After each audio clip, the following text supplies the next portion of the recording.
नमस्कार, मैं हूं रंगील सिंह और आप देख रहे हैं जेक राइट वॉइस। तो आज बात करते हैं एक वैल्यूएबल एपिसोड पे, जनरल एसपीओज विलेज डिफेंस कमेटी, जिसे रिजुनेट करके वीडीजी का गठन V1 और V2 बनाया गया। उसमें वीडीसी एसपीओज भी आते हैं, वीडीसी मेंबर भी आते हैं और उन्हें जो सैलरी दी गई 4,000 उन्हें सैलरी दी गई 3 मंथ की। उसके बाद पता नहीं वो आसमान खा गया या ज़मीन निकल गई या क्या हुआ। उसके बाद डीजी साहब भी, बदकिस्मती तो ये रही कि डीजी साहब भी ट्रांसफ़र हो गए। अब को नए डीजी साहिबान आए हैं। तो जनरल एसपीओज की भी जहाँ तक बात की जाए तो सेंट्रल गवर्नमेंट ने अप्रूवल दी थी कि उनकी भी सैलरी में बढ़ोतरी होगी। आज धनतेरस का दिन था, बड़े बड़े लोग आज जम्मू शहर में थे। लोग सोने की खरीदारी कर रहे थे, कपड़े की खरीदारी कर रहे थे, मूर्तियों की खरीदारी कर रहे थे। मगर अफसोस वो एसपीओज, वो वीडीसी के जवान, वो वीडीसी एसपीओज और वो अनपेड के लोग जो आज रंबन में मीटिंग करते हैं, डोडा में मीटिंग करते हैं, कुशवाड़ में मीटिंग करते हैं इस उम्मीद में कि हमें भी पैसा मिले। ये हम बोलते हैं कि हमारा देश आज 5वें नंबर पे है। मैं भगवान से ये अपील करता हूँ कि हम 1 नंबर पे आ जाएं, मगर क्या फ़ायदा हम 5वें नंबर पे हैं। तो ये लोग जो मिलिटेंसी के लिए काम करते हैं, मिलिटेंसी को कंट्रोल करने में जिनका अहम रोल है, खास करके जनरल एसपीओज और वीडीसी का।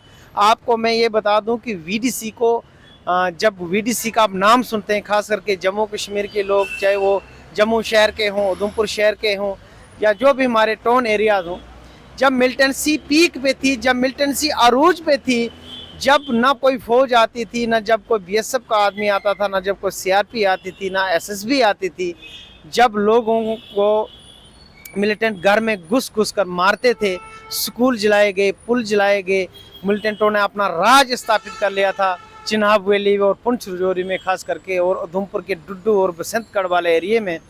तो उस वक्त गवर्नमेंट ने एक इनिशिएटिव लिया कि गांव के लोगों को गन दी जाए और वो अपनी फैमिली को प्रोटेक्ट करें, अपने इलाके को बचाएं। और ये वक्त हो गया 22 साल, 1990 की बात है, जब मिलिटेंसी इतनी ज़्यादा हो गई थी कि पैसे वाले लोग तो जम्मू में आ गए, मगर जिनके पास पैसे नहीं थे तो वो भगवान के रहमो करम पे वो अपने घरों में रह गए और उस मिलिटेंटों के साथ मुठभेड़ की। उन्होंने गन्ने उठाई और 23 साल की लंबी लड़ाई लड़ने के बाद उन्हें क्या मिला? 133 रुपये 33 पैसे दिन मिला और वो भी 3 महीने की सैलरी मिल गई। उसके बाद 6 महीने गुजर गए।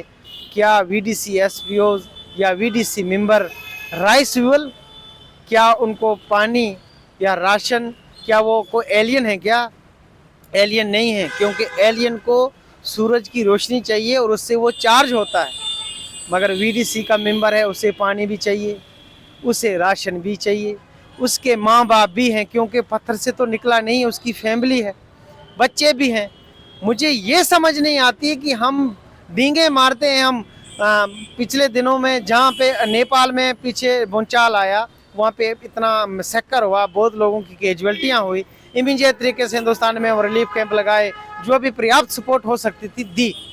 मगर क्या सेंट्रल गवर्नमेंट, मोदी जी, अमित शाह जी, ये जो लोग हैं, जो पूरी देश की नज़र है इनके ऊपर, इनको प्रधान सेवक माना गया है, प्रथम पोस्ट है वो, क्योंकि ये लोग वीडीसी और जनरल एसपीओ के बारे में अगर एक लाइन लिख लें, उनका मगद्दर बदल सकता है।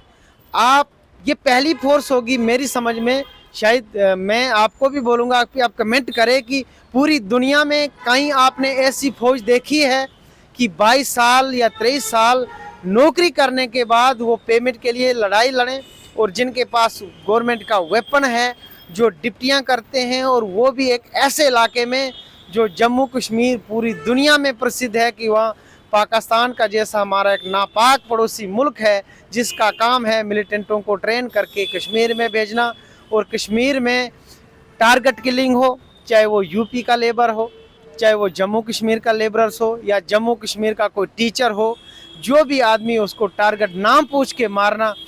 ज़्यादा डिटेल में ना जाएंगे। आपको पता है कि 90s में कश्मीरी पंडितों को अपने घर से कैसे भागना पड़ा था, गाड़ियों में भर के, ट्रकों में भर के, पैदल वो लोग आए उन्हें जम्मू कश्मीर गवर्नमेंट ने यहाँ पे सेटल किया। कुछ लोग दिल्ली चले गए, कुछ लोग पैसे वाले थे वो फॉरेन तक चले गए। कश्मीर में अब खाली मुस्लिम रहते हैं, खास करके वो कम्युनिटी जो क्रीम थी कश्मीर की, क्योंकि कश्मीर में कोई मुस्लिम नहीं था।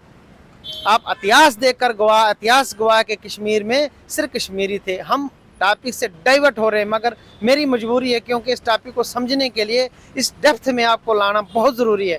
मगर अफसोस की बात है, आज दिवाली है मोदी जी, आप बोलते हैं कि चाइना से पटाखे पैदा करते हैं, आप मत खरीदें। हम इसकी सपोर्ट में हैं और हम पूरी दुनिया और खास करके युवा जनरेशन पूरे हिंदुस्तान की है, जम्मू कश्मीर की नहीं, पूरे हिंदुस्तान की, उनसे हम आग्रह करते हैं आप पटाखे मत खरीदिए। आप दीपक जलाइए, आप पूजा करिए, जितने आपने पटाखे फोड़ने किसी गरीब की मदद करिए, इसमें हमारी भलाई है। क्योंकि हम चाइना को पटाखे फोड़ के मदद नहीं कर सकते और करनी भी नहीं चाहिए। मगर क्या हिंदुस्तान के शेरी होने के नाते, हिंदुस्तान के एक लॉयल सिटीज़न होने के नाते आपको ये नहीं लगता कि जम्मू कश्मीर में जो जनरल एसपीओ, चाहे वो लद्दाख में हों, चाहे वो हिमाचल के लोग हों, वीडीसी और वीडीसी एसपीओ और अनपेड के ये लोग जो मिलिटेंसी को कमर तोड़ने में जिनका अहम रोल है, आज दिवाली के इस पर्व पर क्या उनके बच्चों के लिए अगर उन्हें सैलरी मिल जाए तो क्या अपने बच्चों को वो सोना चांदी कपड़े जेवर तो नहीं खरीद सकते? क्या एक मिठाई का छोटा सा डब्बा अपने बच्चों में खुशी नहीं बांट सकते? क्या वो खुशी बांटने के हकदार नहीं हैं?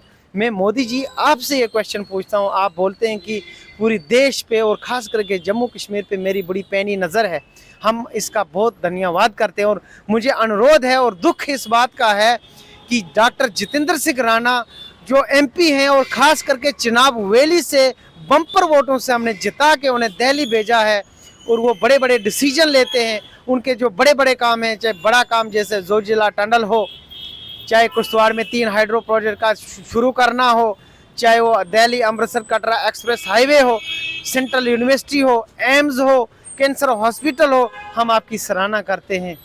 मगर सर, उस जनरल एसपीओज, उस वीडीसी मेंबर, उस वीडीसी एसपीओज, उस अनपेड को आपके इस बड़ी स्कीम से क्या फ़ायदा है? क्योंकि वो गन उठा के डिप्टी कर रहा, उससे अगर ज़रूरत है कि उसे भेज दिया जाए।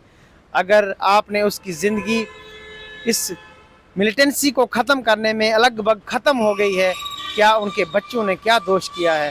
कम उनकी परमानेंट पॉलिसी बनाई जाए। अगर परमानेंट पॉलिसी नहीं होती है तो कम से कम यूटी का रेट लगाया जाए, क्योंकि यूटी दिल्ली है, यूटी लेह है, यूटी गोवा में भी है।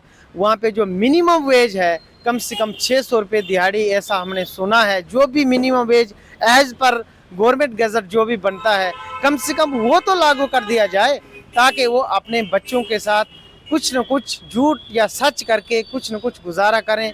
ना वो मर सकते हैं, ना वो बच सकते हैं, ना वो बच्चों को अच्छे कपड़े दे सकते हैं, ना वो अपने बच्चों को अच्छी एजुकेशन दे सकते हैं।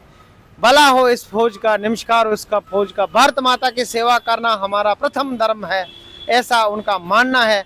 मैं उनकी वसादत से आपको ये मैसेज देना चाहता हूँ कि उनके बारे में ज़रूर कोई स्टेप लिया जाए। आने वाली दिवाली 1-2 दिन में है, तो मैं चाहूँगा कि प्लीज़ वीडीसी एसपीओज, जनरल एसपीओज और वीडीसी मेंबरान की सैलरी को वागुजार किया जाए, उनकी सैलरी को रिलीज़ किया जाए, ताकि वो भी अपने बच्चों और फैमिली में बैठकर ज़्यादा कुछ नहीं, एक मिठाई का डब्बा आपस में शेयर कर सकें।